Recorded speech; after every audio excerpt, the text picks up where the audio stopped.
Hello and welcome back to another episode of the Create the Ripple podcast. I'm your host, Candice Smiley. Here we trust the Niggle and we tell the truth. This is a podcast.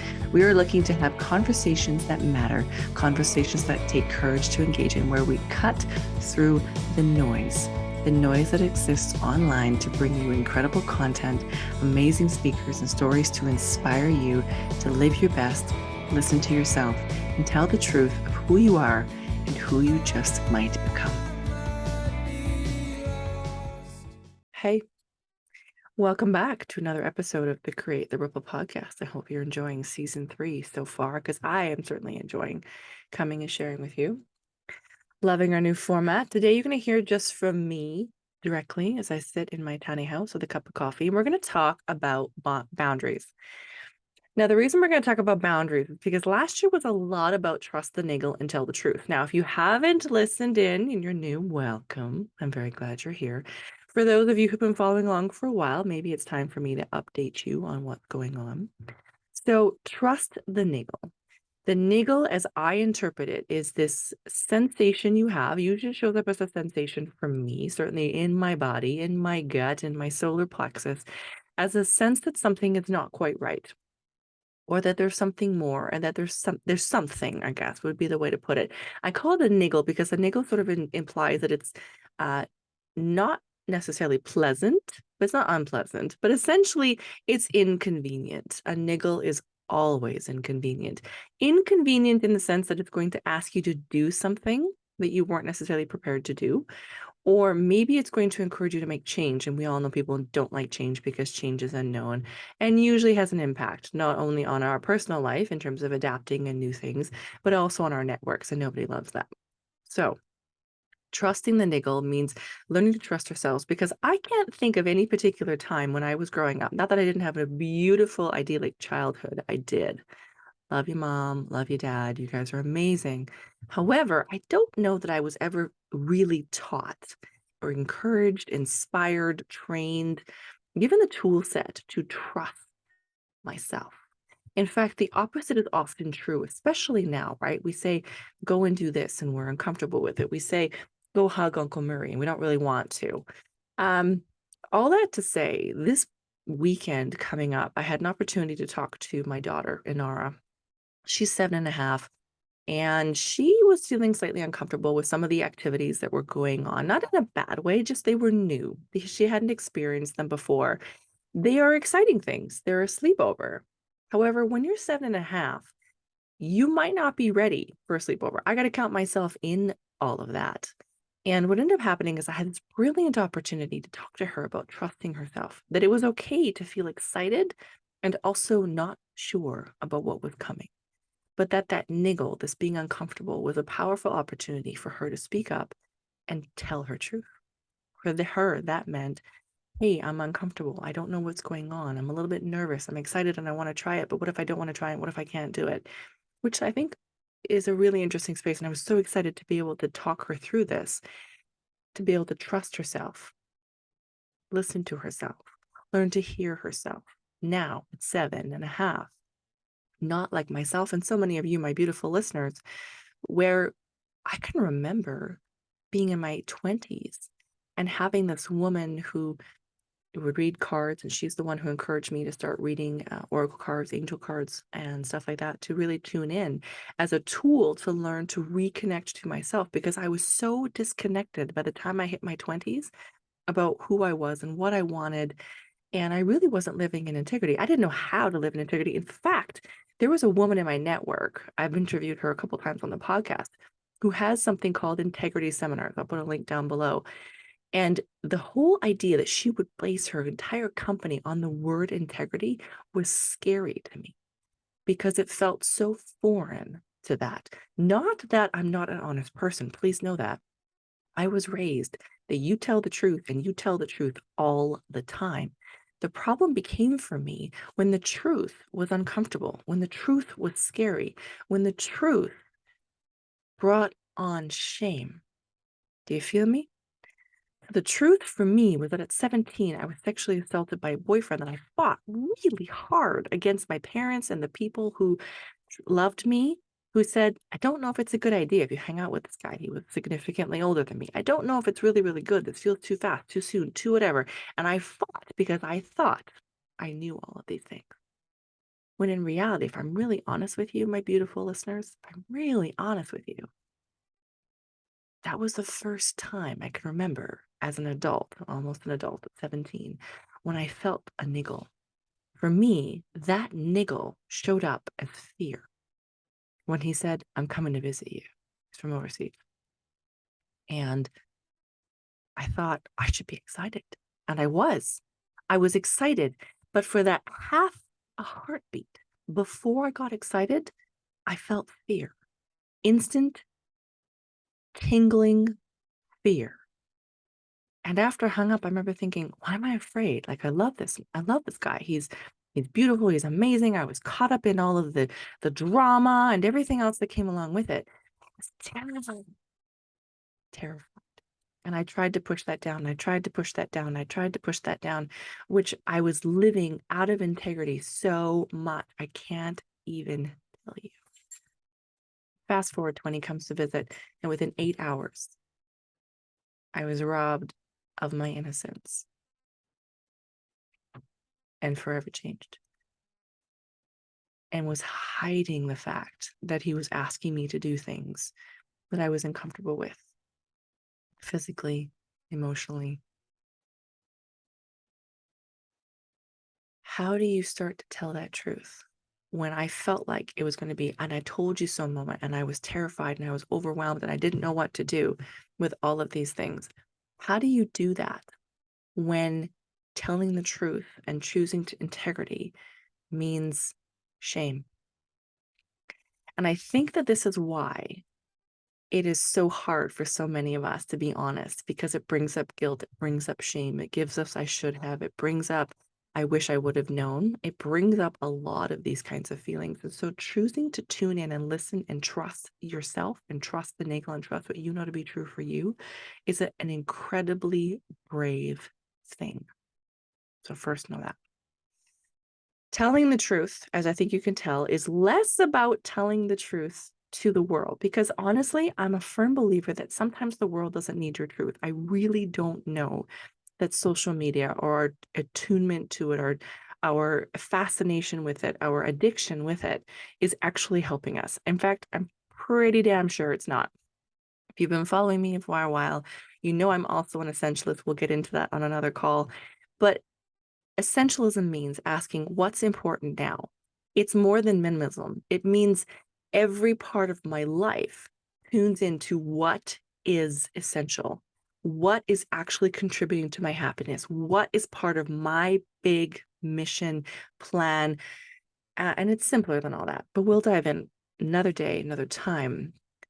But here's what's important. Telling the truth starts with you. Telling the truth starts with looking yourself in the eye, if you can find the courage to do that, in the mirror and saying, you effed up.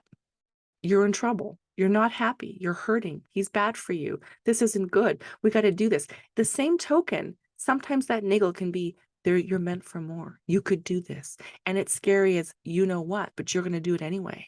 You can succeed. You're worth more than this. That's the truth too. But you have to tell yourself first. You can't lie to yourself if you want to live in integrity. At least that's what I discovered. And I couldn't tell myself the truth in the mirror for nearly 18 years.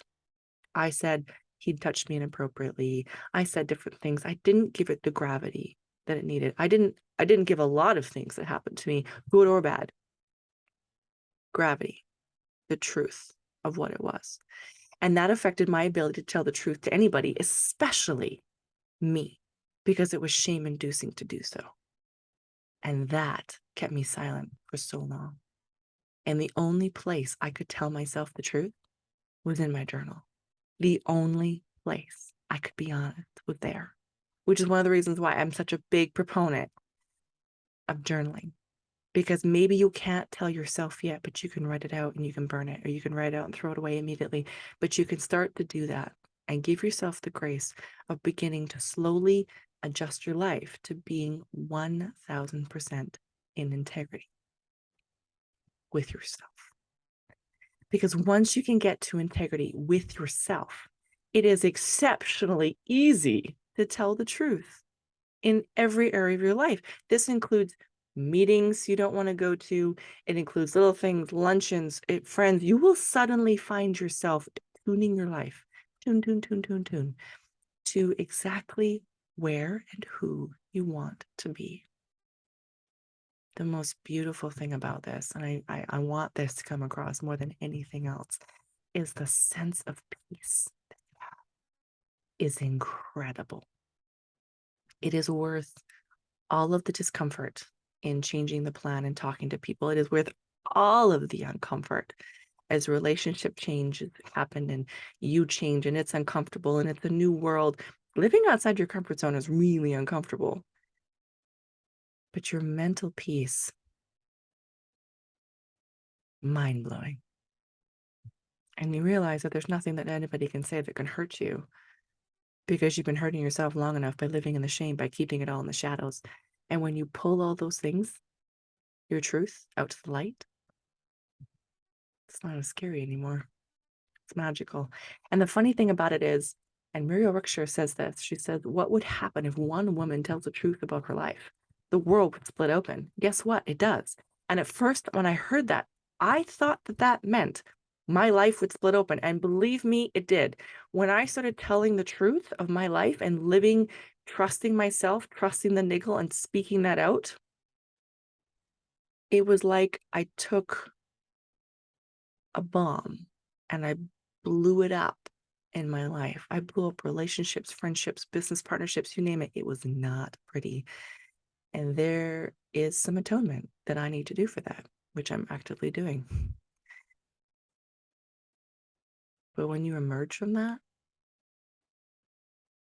the peace, the mental peace, the freedom of waking up in integrity, living from your values because you know what they are, because you can tell yourself the truth of them, you're just like fine-tuned.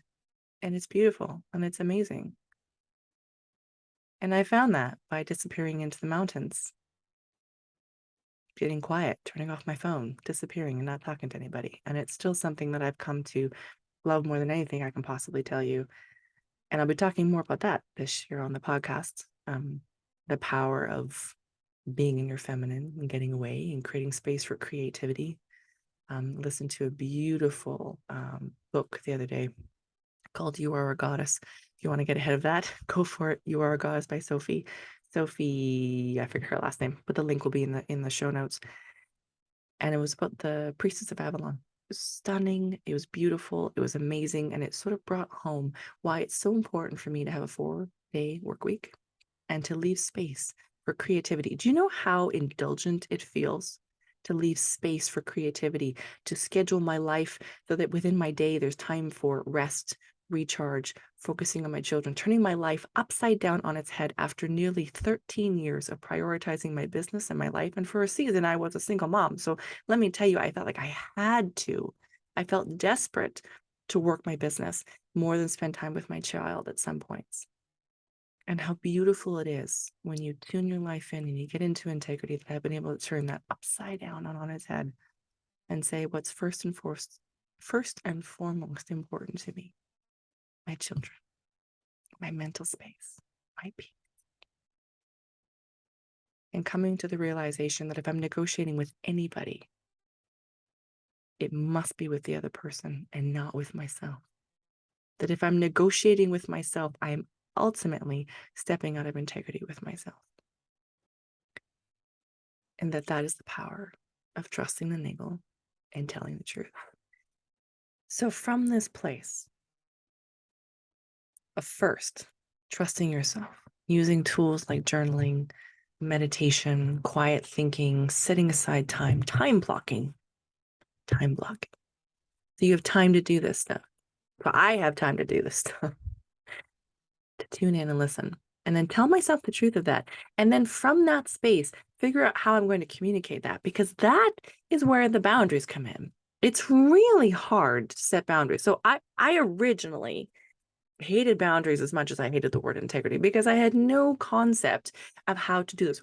Think about it. When did I When did we learn about boundaries? When was our mental wellness prioritized in any of the school? I'm not getting on a soapbox about the school, but let's think about that for a second.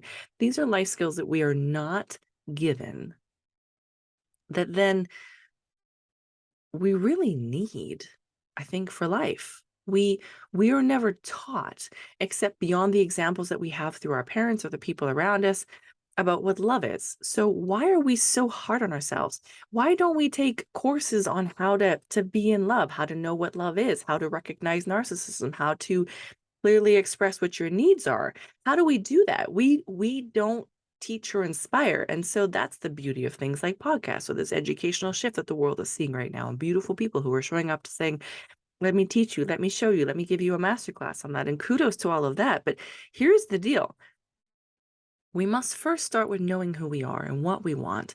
We must verbalize that or journalize that or something in all of those pieces, because then and only then, I think, can we set, maintain, and reinforce our boundaries.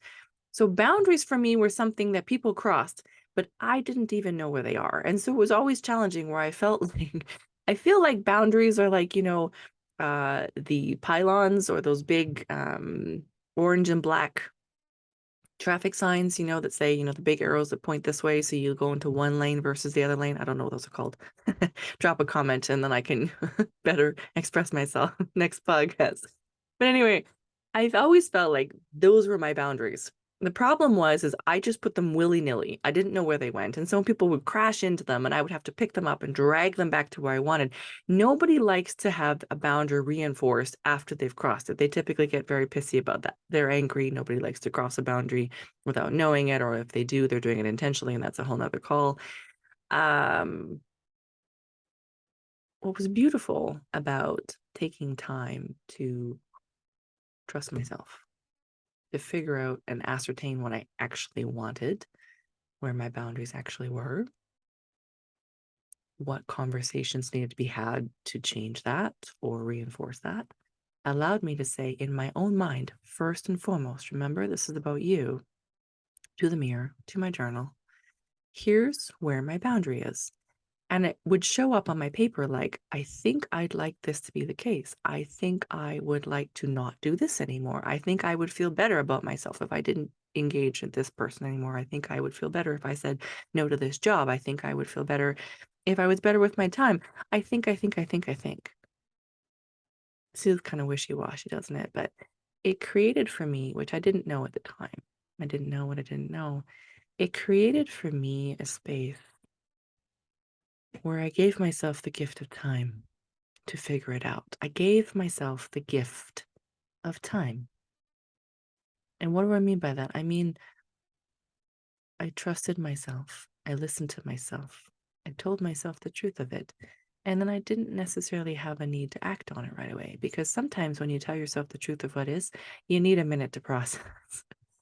Like I said, the niggle's never convenient, and it usually results in change, good or bad. But once I knew how to set a boundary, it was easy because I set it first in my mind. And sometimes energetically, because I believe energetically we communicate. We're beings that very much do that. It's subconscious. Your subconscious is listening to my subconscious and trying to figure out if I'm telling the truth all the time. That just because I'd set a boundary, it was easier to maintain it because I'd set it. Then you can communicate it by maintaining it. And that's what I mean by maintaining it. You can communicate it. And for me, I realized I needed language. So it was learning to say things like, I'd love to do this, but I can't. I'd love to, can't right now. Hey, I said yes to this decision and I've realized I lack the resources to be able to follow through. I'm no longer able to do it. People hate this part about boundaries because it feels so uncomfortable. Believe me, I have seen the negative effects of this. It has cost me relationships. It has momentarily hurt relationships, and it has long-term hurt relationships, because the reality was I wasn't being truthful with them in the first place, and maybe they were or maybe they weren't. It doesn't really matter. We each come, we do our best, and as Maya Angelou says, right, do your best until you know better, and then when you know better, you do better. I love that quote more than I can possibly tell you, because there's no point living in shame or guilt for what was. You just do your best, right? Do your best today. So you set the boundary in your mind and in your heart, and you write it down, or you mentally speak it out loud. I really believe we create our world with our words. Man, I'm dropping some nuggets for you guys this podcast. We create our world with our words. Think about it for half of a second. Did you know that if you hold up your cell phone and you hold it up on speaker, you can actually feel air moving? It's very cool. I know that sounds really silly and ridiculous, but I'm reminded over and over and over again that words have power, right? Sticks and stones may break my bones. Words do actually hurt us. Words have power. They are sound. Sound has motion. Sound is everywhere. Sound is in the ether. Sound is hitting us at all times. I know that's a little high level and maybe even a little woo-woo, but think about it for half of a second with me. We create our world with our word. And where do our words start? They start with our values. They start in our minds. They start in our hearts. And then they are communicated first in thought. Thoughts become actions. Action becomes words. Words become our life. They become our destiny. They become our character. You've all heard that quote before. So here's the powerful thing about that. You must first know yourself. Tell yourself the truth of that so that you can set the boundary. And then you communicate it. Hey, just want to let you know I've made some adjustments in my life. This is what I'm now going to accept. Hey, I've realized I lack the resources to follow through. Hey, I've got some new time constraints. I can't follow through on this. Hey, I've realized that our relationship is really sort of one-sided. I'd like to talk about how to make it better. Hey, I've never told you the truth about myself and I'd like to do that. Will there be some discomfort with that? Yes. I don't want to lie to you. I really don't want to lie to you. And I'm really grateful for the people in my life who, when I was learning this stuff, told me the truth of it, that it's going to be uncomfortable. There'll be a few seconds where the biology, your clock kicks in and you feel really uncomfortable. You can't breathe. You're going to sweat. It's not going to be pretty. You might mumble. You might trip over your words, all this other stuff. But it's so freaking beautiful when you get through that. And if you have to disappoint anybody, let it be the other person with kindness. It takes courage to disappoint people. But as somebody who is a recovering people pleaser who lived a lot of my life trying to make other people uncomfortable and therefore making myself hella uncomfortable, the beautiful thing about trusting yourself, telling the truth, and setting and maintaining and then reinforcing great boundaries is you get to live in this beautiful place of integrity. That word that terrified me. Scarified. That's terrified, scared all at once. That terrified me. It's easy to live there now. It's easy to say, oh, hey, that was my boundary. We crossed it. Hey, I maybe didn't tell you this, but that's a boundary for me. Hey, gotta tell you, this is a boundary for me. And then what's really beautiful is you can say that from a place of kindness where you know it's going to have impact, negative or otherwise. You can receive that negative response with love and kindness and get grounded in it. It might feel gross for a minute, but then the peace that comes from that, gosh, I wish you could gather that. Like, I wish for all of you learning how to set great boundaries, whether it's at work, with your partner, with your kids, whoever it is, yourself. I wish I could bottle up, package up this feeling of peace, this mental peace where your mental peace is worth more to you than any of the relationships you have. The funny thing is, when you start to live on plan, on purpose, you unconsciously free others to do the same. That's not a new idea. That's not a new concept. It's not even my idea. I think it comes from A Course in Miracles. And that's a revolution I want to be a part of, as hard as that is, for the courage that it takes, for the bravery that is. That's something I'm here for. I'm here for you. I'm here for me. I'm here for that revolution. And once you begin to communicate your boundaries, and once you begin to, you set them first, you communicate them, maintain them, and you reinforce them, you're able to reinforce them without guilt, which you do actually have to do a few times. And guilt language, it's the language of the world. And if you've listened to the podcast at all, you've heard me say that before. And that's when words like just come in. The language that makes you feel like, I feel like I'm inconvenienced a little bit here. I would love to free more people to not communicate from a place of guilt.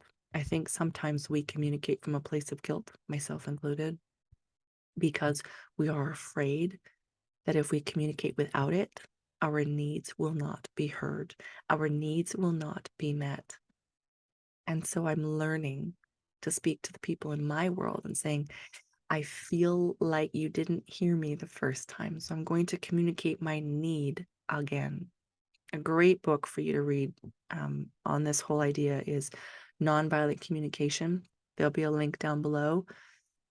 Phenomenal book. I think I'm on my 4th listen, and just like Essentialism, it is so life-changing. It is such a different idea and thought process from how I have been living and how I have been communicating that I'm on my 4th listen, because I need to wait. I need to rewind that and figure that out again and integrate today. Thank you for taking the time to listen with me. Hang on. I would love to hear your thoughts on any of the topics and ideas I've shared with you. I'd love to hear your stories. And thank you. If you got value from listening today, please share it with someone you know. I love that. Take the time to leave me a like, share, a comment, subscribe if you dare. It means the world to me. Thank you so much. I'll catch you on the flip side.